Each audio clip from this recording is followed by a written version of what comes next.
So in the name of Amun, I will punish you. Oh fuck. Oh, I take it back, I take it back. My bad. Carry on, sir. Please carry on. Previously on Dragon Ball Z. Welcome to Civilization 6. I am your host Sage with ShibariJello, and we're going to show you why the Deity difficulty scenarios are way too easy. Starting with the easiest scenario of all, Jadwiga's Legacy. In the last video, I made that claim that Jadwiga's Legacy was the easiest scenario in the game, but I have to offer a bit of an apology now because I forgot that Gifts of the Nile exists. For those who don't know, Gifts of the Nile is a scenario in Civilization 6 where you have to build 7 temples to Amun. You cannot build them though, you have to purchase them with faith. That is a very important part to remember going forward. Now, the only reason I would say Gifts of the Nile is a harder scenario than Jadwiga's Legacy is because it weaponizes my greatest weakness of all. Absolute boredom! Now, to counteract that, we will not play as a Monotore who can just waltz in and slap the shit out of Egypt whenever she wants and get an easy domination victory. Instead, we'll do things the hard way and play as the original goth mommy of history, Cleopatra of Egypt. She kinda bad though. If we can build enough sphinxes, we'll have no problem generating enough faith to win the game. In an attempt to stop us from doing this, the AI will send wave after wave of enemy units crashing against our empire. So, will we be able to build the 7 temples to Amun, or will the enemy absolutely obliterate us? Find out on this episode of Sage Plays Civilization or something. What do you mean he didn't come with a name yet? It's been like a month, what the fuck? Anyway, why don't you grab yourself a drink, kick your feet up, and like this video, and watch as I absolutely decimate Gifts of the Nile on Deity difficulty in Civilization 6. Why'd I say it like that? What the fuck? You are cunning and full of tricks, Queen Cleopatra, with the glory of Egypt primed to win over the world. Thank you for that wonderful intro, Mr. Bean. Here we are at our capital city of Thebes upon the Nile River. Now, I know what you're thinking. Thebes is a pretty good name for a city, but not a great one. I think we need something more Egyptian to name our capital after. So we have to go through all of Egyptian history, which is a lot of history to go through, to find the perfect name for our capital. Oh, but of course there is only one choice for what it could possibly be. The 1999 masterpiece, The Mummy. It truly is the perfect name to start a perfect empire. And while Amun may be our god, we now have our religion. And the game clearly agrees with us, as our first policy choice will be the Scorpion King, Dwayne Johnson's greatest movie of all time. And we will utilize the +4 combat strength that it gives us to gain some extra cities for our empire. Because in order to build 7 temples to Amun, we need 7 cities. But rather than establish our own like some kind of plebeian, why not take the ones that are available to us? We have also been given some Patati archers to begin a campaign. Now, we only have them for 7 turns, so we need to make the most of it. See, the Patati archers are more powerful than regular archers because they have higher combat strength, more movement, and gain promotions much quicker.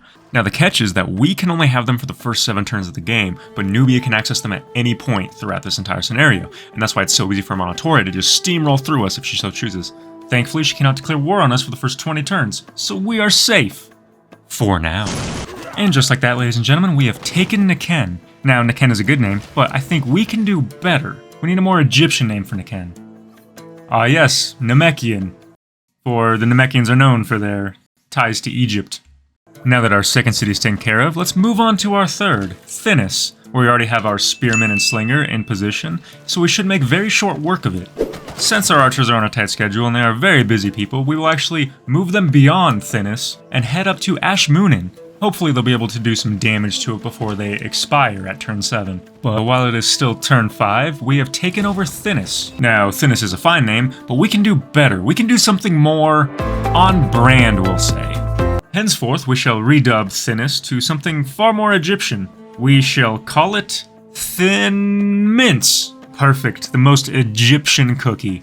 Now that we have Thin Mince, Namekian, and the 1999 masterpiece, The Mummy, we need to turn our focus to Ashmunin, where we have now lost our Patati archers, but they have done enough for us to take down the city. So in honor of those noble warriors, we will name Ashmunin after them. I mean, not directly, of course, but we will name it after a warrior from Egypt's rich history, and I'm willing to bet that you can guess the noble warrior we will select to name it after. That's right, we are naming it Ash Ketchum from Pallet Town.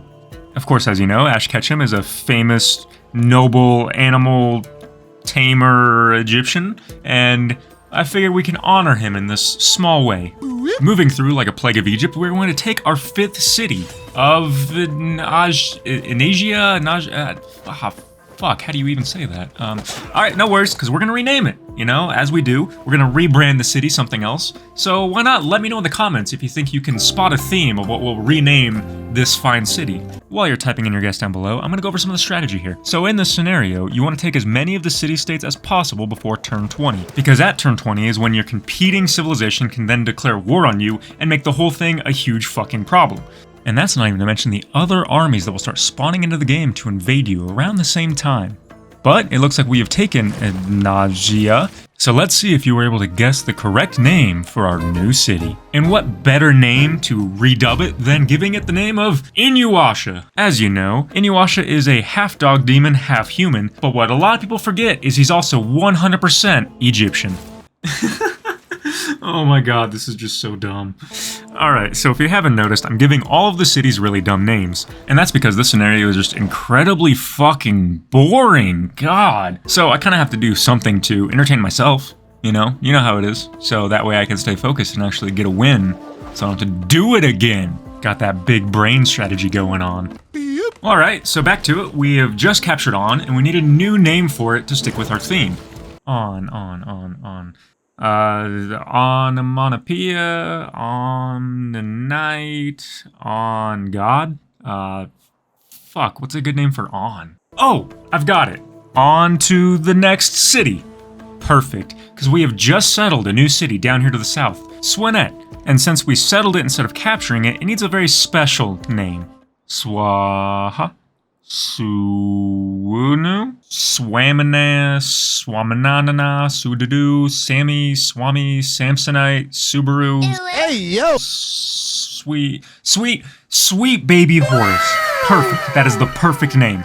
For those of you who are uncultured or may have forgot, Horus is the name of Ardith Bey's falcon in the 1999 masterpiece, The Mummy. And seeing as this is the buffer city between us and Amanitore, we need a name that inspires us. Because if anything happens to sweet baby Horus, I swear to the 1999 masterpiece, The Mummy, that I will fuck.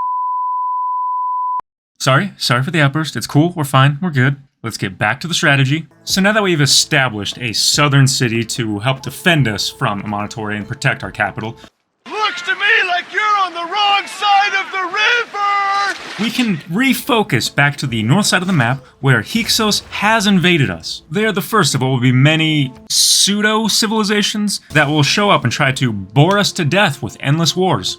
Thankfully, they're weak as shit, so we don't have to worry about much. And while we're up here, we have a settler ready to plant a new city, and we're going to place it right at the throat of the Nile River as it feeds out into the Mediterranean, and we want it on this island here. Now, the reason we want a city here is because the yields on these islands are fucking mint. As with all cities, we need a new Egyptian name for it. Yeah, we definitely need a new name for it. So we need something more Egyptian. I think Alexandria is up here. We can do better than Alexandria. Asking Alexandria. Perfect, the perfect name. You know, Asking Alexandria, the famous Egyptian band. Totally from Egypt, yes.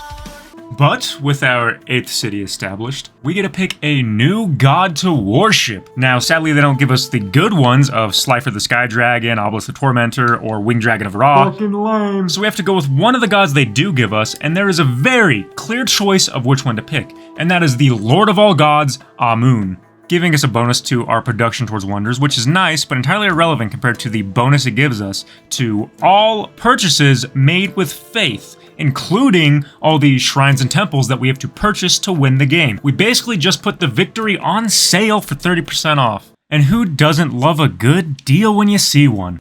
Fast forwarding about 10 turns, we get to pick another god. So we have the same options as before. Still no Slifer, fucking upsetting.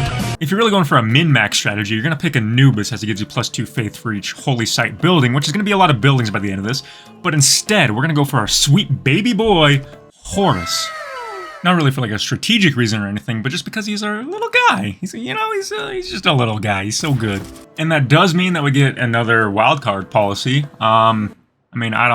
This wasn't really intentional. Maybe we just do God King.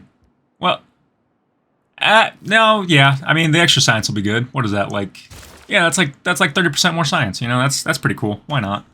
So we've skipped ahead to turn 47, and nothing has happened. It's been 10 turns of just defending cities and building up faith. So my recommendation for you is to build encampment districts, especially in your northern and southern cities, because that's where you will get attacked the most. Otherwise, just build the holy sites, get your faith up, get some sphinxes. Yeah, the mid-game to this is incredibly boring. There is absolutely nothing going on. So we're gonna skip ahead again. Or not, because the game has taken offense to me saying that it was boring, and Lybia has invaded me now. We're in the classical era, and I got Hyksos and Lybia both invading me. Thankfully, we've managed to avoid a war with Montages so far. That is perfect. That's what you want, is you want to just avoid it, not deal with it. Hopefully, she just leaves you alone long as possible. But yeah, still not a whole lot happening, so we'll see what Lybia does. Probably nothing, honestly.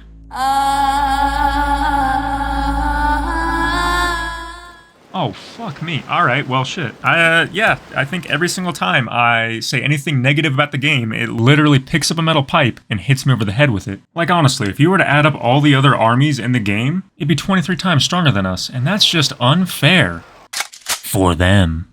So here's the thing. Lybia outnumbers me 6-1, so that would be a tough fight, but what you'll see is we are surrounded by water. And you know what Lybia didn't bring? A fucking boat. So they have a 0% chance to take on to the next city because it has an encampment district, walls, and archers all within the city. Now, with asking Alexandria up here, the reason we put it on the third island was because I knew they would invade, and I knew they'd have to cross 2 bodies of water, not just one to get to it. So they're not going to make it there in one piece. And just like that, we have crushed the Libyan army. Even though they had vastly greater numbers than us, it meant nothing to our superior strategic intellect. And I will take full credit for that.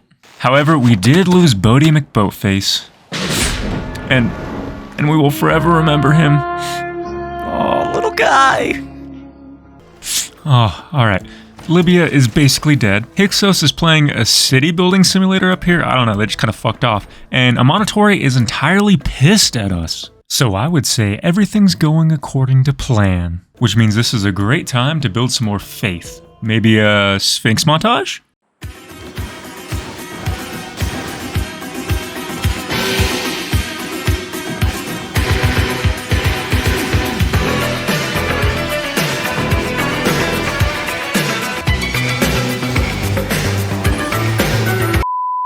Anyway, let's just drop a settler down here on the coast, because fuck it, why not? We have one. Oh, Edfu. Alright, we need a more Egyptian name for Edfu. What can we do? Like, maybe Kung Fu? Like, what is an Egyptian Kung Fu?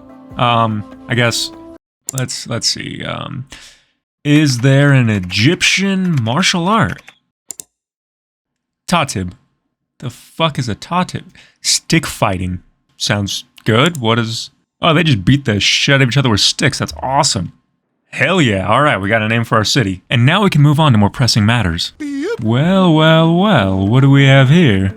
Interesting. See, I knew Hyksos had taken Sharuan, but I didn't know they had Sherbit el Kahadim too. They're just out here sneaking around and taking cities without my knowledge? The audacity. Well, that just means it is my privilege to enact justice upon them. So in the name of Amun, I will punish you. Oh fuck. Oh, I take it back, My bad. Oh, carry on, sir. Please carry on. Run away! Get me the hell out of here. I want nothing to do with this. Alright, I'm gonna go back to fighting barbarians. Those are much easier to take on. Since Hyksos has decided to set up their own civilization for some reason, and I know that there's other invaders on the way, we should really end the game now before it devolves into a shitty tower defense mobile game. Speaking of mobile games, that brings us to the sponsor of today's video. You, the viewer. Because by liking, commenting, sharing, or subscribing to this channel, you get me 1% closer to making the next video. Imagine it like giving me 1% of your power, and with enough power, I can do anything. But seriously, it really does mean a lot, and I very much appreciate it. Now let's get back to the video. Hey, look at that. See? Fucking called it. Alright, so we'll get a shrine over here. And we'll pick up an obelisk, and why not? We'll get a shrine too. What? Why does it kick you out every time? That's fucking lame. So we're about half... Wait, what? What was that? Okay, medieval era, yes, but... Oh, fucking Persia. We already got invaded. We don't need more. Come on, calm down. I am simply a humble businessman buying up shrines and temples. There is no reason to resort to this kind of violence. I simply wish to spread the word of our Lord and Savior, Mr. Brendan Fraser. All right, do you think they bought that? Do you think they'll leave me alone now? Let's see how... Oh, that's not what I wanted. Let's see what the score is. Well, shit. All right. We're behind by... Okay, well, she could just end the game if she wanted. So my guess is that since we did not go to war with the Monotore, she didn't gain any of our cities. And since the AI doesn't really attack the city-states, I'm assuming she just doesn't have enough cities to build all 7 temples. Which is great news for us. That just means that we really gotta hurry and then we can... No time, Mr. Bean, we gotta hurry! I think it'll take us about 5 more turns to get enough faith to build the last 2 temples, so we'll be cutting it close. Even though we're in a hurry, we have to name the city. We gotta keep the thing going. So let's redub Sayus to be... Sus? Yeah, that's kind of phoned in, but whatever, let's move on.